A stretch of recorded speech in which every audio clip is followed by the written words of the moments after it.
Fala, turma aí do terceiro ano, tudo bem com vocês, gente?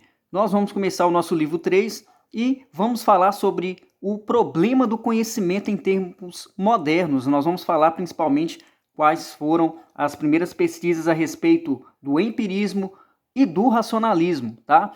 Lembrando também que nas próximas aulas a gente vai falar sobre o criticismo também. Então, vamos ficar bem ligadinho aí na aula de hoje, que é muito interessante a gente ver quais foram os filósofos que buscaram explicar para a gente como que nós obtemos o conhecimento.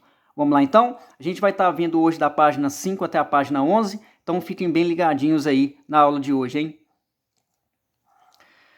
Primeiramente, a gente precisa falar claramente aí quais foram os pensadores importantes da Idade Moderna. Então, nós vamos falar aí de René Descartes e David Hume. Então, a gente vai estar falando dos dois, que representam muito bem aí o lado racionalista e empirista, tá? Que tem ideias diferentes e que vão mostrar para nós como que o ser humano pode obter esse conhecimento de uma forma bem interessante mesmo, né? Através aí das pesquisas deles. E vamos lá conferir então. Deram origem a duas formas de se pensar na Idade Moderna, que é o racionalismo contra a versão do empirismo. Durante a Idade Moderna, a gente vai conseguir perceber que existe um certo embate, né, um certo conflito entre as ideias racionalistas com as ideias empiristas. Então, cada um vai defender seu ponto de vista a respeito de como que o ser humano ele obtém o conhecimento. Tá? Então, é bem interessante, a gente vai ver esse conflito de ideias aí. Na página 5 vai estar comentando sobre o racionalismo, e quem é o maior representante do racionalismo é o René Descartes, e que ele vai defender claramente que o conhecimento só pode ser adquirido através do quê? Da razão, tá? Então, o uso da razão vai ser a base para o método cartesiano aí, que foi criado por Descartes, tá? Então, ele é o maior representante do racionalismo. O Descartes ele vai estar falando desse método cartesiano que ele vai criar, que ele vai explicar como que o ser humano vai conseguir chegar no conhecimento através do uso da razão, nesse livro aí, ó, O Discurso do Método, que é considerado a Bíblia aí do René Descartes, tá? O Discurso do Método, ele vai dizer alguns pontos interessantes que eu destaquei aí. Ele vai falar o seguinte, ele vai falar muito do método da dúvida. Olha só que interessante. Ele diz que a dúvida é a base para o seu método investigativo, tá? Então ele vai falar que a dúvida é o início para se chegar ao conhecimento. Então olha só que interessante, ele fala que a dúvida é um exercício da razão para se obter a definição do que é ou não o conhecimento. Então é muito interessante que ele fala que se você quer ter conhecimento sobre alguma coisa, tudo deve partir da dúvida. Porque através da dúvida você vai buscar, você vai pensar, você vai usar a razão para chegar realmente naquele conhecimento que é verdadeiro, né? Então você vai conseguir separar o que é verdadeiro do que é falso, tá? Então é bem interessante que ele fala e valoriza muito a condição da dúvida para ser o ponto de partida para se chegar ao conhecimento. E aí a gente vai ver na página 6 do livro de vocês, nós vamos ver a tabelinha que vai mostrar o passo a passo que o René Descartes criou para que a gente pudesse entender como que o ser humano vai conseguir chegar ao conhecimento através do uso da razão, já que ele é o pai do racionalismo. Então vamos lá? Essa é a tabelinha, gente. Então muita atenção, que tem algumas coisas interessantes para a gente notar. Aqui nós temos aqui, ó, como se representasse o ser humano, né? Então nós temos os sentimentos e temos os pensamentos. E nós temos os fenômenos naturais, que são os fenômenos que vão acontecer ao longo da nossa vida, tá? E olha só que interessante. Sentimentos, fenômenos naturais e pensamentos, eles vão entrar por um funil. E esse funil vai representar cada regra que a gente vai ver aí do método cartesiano. A primeira regra aí, segundo Descartes, é a regra da evidência. Ele fala o seguinte, só aceitar o que não pode ser colocado em dúvida. Então ele fala assim que a primeira regra, a regra da evidência, você tem que primeiro aceitar o que não pode ser colocado em dúvida. Então você tem que ter uma informação certeira primeiramente. Isso mostra a importância que é de você já ter uma ideia já certa, algo mais certo, que não vai trazer ideia de incerteza, tá? Então você tem que ter, na primeira regra aí, uma informação que seja verdadeira, tá? A segunda regra é a regra da divisão. Ele fala o seguinte: dividir a dificuldade no maior número de partes possível e estudar cada uma individualmente. Ele está querendo mostrar para a gente o seguinte, que diante das situações, diante daquilo que você estiver enfrentando no seu dia a dia, enfim, na sua vida, se você tem muitos problemas a serem resolvidos, que você deve dividir no maior número possível. Você vai dividir esses problemas e você vai resolvê-los cada parte. Então, por isso que aqui está representando aí, ó. Tá vendo? O pensamento, e aqui está dividindo aqui os problemas aqui a serem resolvidos, ó. Tá vendo? Então, você divide em parte 1, parte 2, parte 3, parte 4. E, segundo aí o Descartes, quando você divide os problemas e você vai resolvendo cada um deles de forma separadamente, você vai usar a razão e você vai conseguir chegar na resolução de cada problema que você dividiu, tá bom? Na terceira regra, é a regra da ordem. Olha só que interessante que ele fala. Ele fala assim, ó, para se resolver determinados problemas também, você deve partir dos fatos mais simples para os mais complexos. E aí ele fala do princípio da dedução, do geral para o particular, como é certo pensar. Então é interessante aí que ele vai falar assim, ó, você está com alguns problemas? Então, mas você vai pegar os fatos mais simples, igual quando você está numa prova. Muitas vezes você começa a fazer as questões mais simples, são questões mais rápidas para se resolver, e você deixa as questões mais difíceis para você ter um tempo maior para a resolução. Então ele está ensinando aqui, ó, caminho da ordem. Use a razão. Faça, veja os fatos mais simples, Então, resolva as situações mais simples para você ter um tempo maior para pensar, para analisar e resolver os problemas mais complexos. Essa aí é a regrinha da ordem, tá? E a quarta regra é a regra de enumeração. O que seria isso? É revisão de todo o processo. Então ele fala assim, ó, na quarta regra, você tem que revisar tudo isso aqui, ó. Você vai voltar na primeira regra para que você possa verificar se cada regra que você passou, você fez de maneira correta.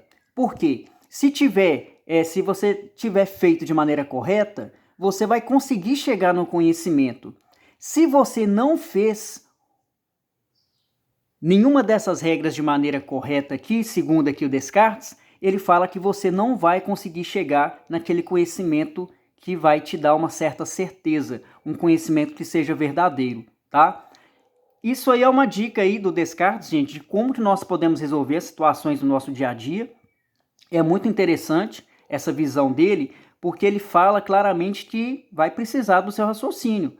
Então, em qualquer momento da nossa vida, nós vamos perceber, ó, se nós estamos enfrentando um problema muito difícil, a gente tem que pensar, usar a razão, analisar, verificar quais são as possibilidades para se resolver. E aí o método cartesiano é como se ele ensinasse, como é que você pode chegar ao conhecimento verdadeiro e também no seu dia a dia. Eu acredito que Descartes fez isso para que a gente pudesse colocar em prática no nosso dia a dia, não só para obter o conhecimento sobre todas as coisas, mas para você aprender também a lidar com as situações, com os fatos que acontecem no seu dia a dia, tá? Então esse aí é o método cartesiano. E aí tem a famosa frase dele, o penso logo existo, que é famosíssimo, e que o Descartes ele vai defender a ideia das ideias inatas. As ideias inatas, aí, segundo Descartes, ele defende a ideia de que todos nós já nascemos com as ideias prontas na nossa mente, tá? Então ele fala que nós já nascemos com um certo conhecimento. Ele defende claramente essa ideia das ideias inatas. Então ele fala assim, ó, o ser humano ele já nasce com essas ideias já formadas na cabeça, tá? Então por isso que ele valoriza o uso da razão, que ele fala que o ser humano já nasce com o pensamento, né, já formado para que ele para que ele possa viver, tá? Então essa é a visão aí do René Descartes, que defende a teoria das ideias inatas, tá? Então fiquem bem ligados com isso aí.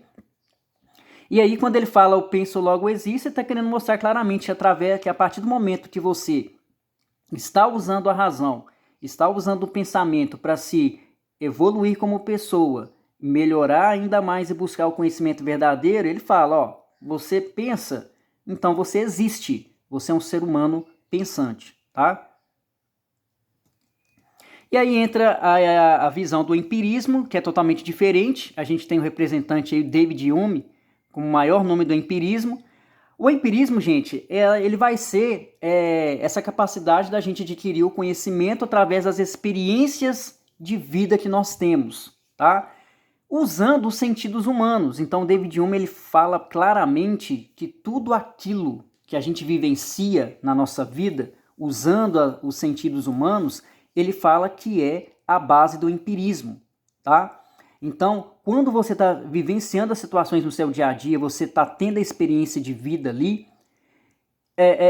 além de você estar aprendendo com essas situações que a vida está te oferecendo, essas experiências que a gente tem ao longo da nossa vida, ele fala que você também, usando os sentidos humanos, mostra claramente que você está aprendendo, tá? Então, aprendendo utilizando a visão, o olfato, o paladar, o tato, enfim, você vai sentir, você vai ver, você vai degustar, você vai ter uma impressão, você vai ter uma percepção das coisas utilizando os sentidos humanos. Então, para o Hume, todo conhecimento acontecerá diante da experiência adquirida entre o sujeito e o objeto percebido. Então ele fala claramente assim, ó, só vai ter conhecimento quando o sujeito, no caso nós, quando nós entramos em contato com algum objeto percebido, com qualquer coisa que esteja ao nosso alcance, tá? Então, ao mesmo tempo, por exemplo, que nós estamos vendo um tipo de comida que a gente nunca viu, nós estamos vendo, mas a partir do momento que você experimenta aquela comida para você pode ser boa ou ruim. E é muito interessante isso, porque às vezes a pessoa chega para você e diz, não come isso não, que isso é amargo. Mas para o seu paladar, você gostou da comida. Então isso é muito interessante que você está usando o sentido humano para que você possa adquirir um certo conhecimento de como que é aquela comida que você nunca tinha experimentado. Então, é muito interessante que você, o sujeito, está entrando em contato com o objeto percebido, que é a comida que você nunca experimentou. Entendeu? Então é muito interessante essa ideia que o Hume tem. Tudo aquilo que sentimos diante de um objeto percebido dá-se o nome de percepção. Desta percepção, teríamos as nossas impressões. O que seriam as impressões? Que é a síntese do que sentimos nessa experiência vivida diante de um outro objeto percebido. Então ele fala o seguinte, você experimentou a comida, gostou ou não? Ele fala assim, ó, tudo aquilo que sentimos diante de um objeto percebido dá-se o nome de percepção. Então, você experimentou aquela comida que você nunca tinha experimentado, você vai ter o quê? Você vai sentir. Você vai ter uma percepção daquela comida. Sentiu o gosto? Você já teve a percepção. Dessa percepção é que você vai tirar as impressões. O que seriam as impressões? É a sua conclusão a respeito do que você sentiu da comida. A comida ela é boa ou ruim? Né? Então quer dizer, impressão. Qual que é a sua impressão? Qual que é a sua opinião? O que você sentiu? O que você conseguiu sentir da sua percepção quando você experimentou a comida? Entendeu, gente? Então as impressões é a síntese, é o que você conseguiu sentir depois que você usou a percepção, porque você entrou em contato ali com a comida pela primeira vez, você colocou na boca. Então quer dizer, você sentiu o gosto, isso já é percepção. As impressões gostou da comida ou não? Entendeu? É a sua opinião, a sua impressão diante daquilo que você teve contato, tá? E aí eu dei o exemplo da comida, gente, mas é qualquer coisa que existe ao nosso redor. O David Hume fala que o sujeito, nós, temos que estar em contato com qualquer objeto percebido. Pode ser um animal, pode ser uma planta, enfim, qualquer coisa que esteja ao nosso alcance, tá? E o empirismo, olha só que interessante. O empirismo aí de Hume, o Hume, ele não acredita nas ideias inatas. Então o David Hume fala assim, ó, o ser humano não nasce com as ideias prontas, o ser humano ele vai criando essas ideias ao longo da vida dele. Então olha só, então ele fala, né, ele vai contra a ideia das ideias inatas aí do Descartes. Tá? Então é muito interessante aí, é importante vocês saberem que aí o racionalismo e o empirismo mostra claramente essa disputa de ideias, cada um defendendo seu ponto de vista, e é interessante a gente perceber essas ideias, tá? E aí eu quero que vocês façam aí direitinho, tá? As questões 1 a 18, da página 8 até a página 12, e me enviem pelo Senec Digital, tá bom, turma? Obrigado, viu?